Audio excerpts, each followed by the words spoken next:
The government has today published its Green Print for transport decarbonisation, and there are a number of documents that have been published which are relevant to BVRLA members, which I'm going to talk through now.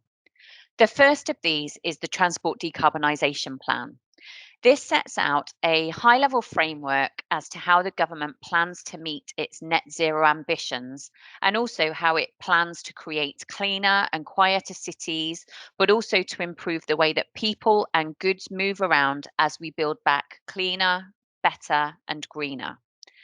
It goes across the various modes of transport, but the key bits for BVRLA members are the sections on road transport decarbonisation and also on accelerating modal shift.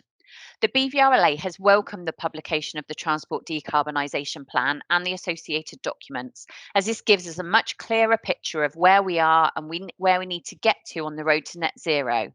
In recognition of the vital role that BVRLA members have to play, we will continue to work closely with government as it looks to achieve these important and ambitious milestones. The next document published today is the Green Paper. This sets out the regulatory framework that's going to be needed if we are to deliver the phase out targets of 2030 and 2035, and will also provide much needed certainty to drivers.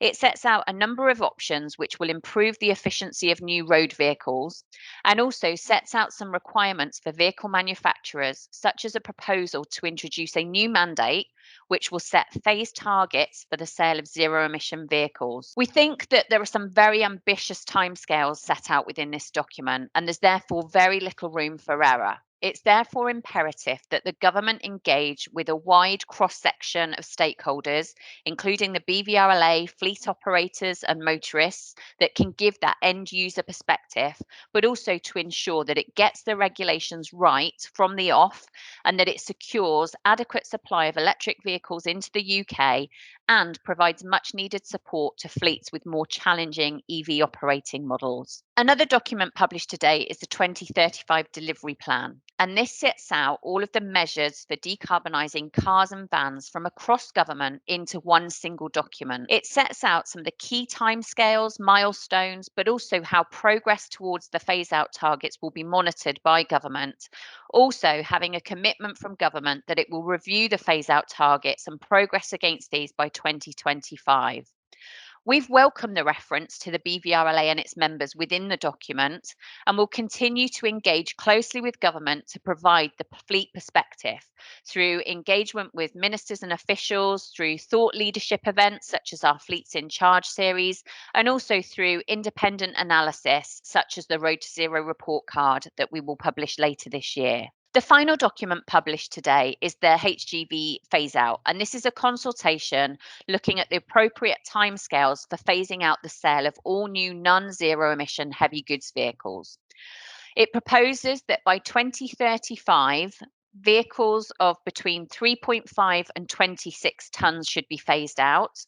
and that vehicles of 26 tonnes or more should be phased out from 2040.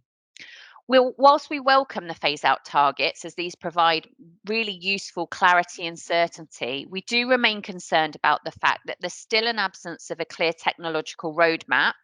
and that 2030 is just a couple of fleet cycles away. It's therefore imperative that government take clear and decisive action to support fleets make this transition and that they develop a HGV phase out delivery plan similar to the one they've done for cars and vans and learning the lessons from that. Alongside this video, we've also published a document which goes into some of the further detail of the various documents, consultations and calls for evidence, and we'll be working with members over the coming weeks to formulate a response to a number of these documents and proposals. If you do have any questions in the meantime, please do not hesitate to contact us, and we very much look forward to working with you.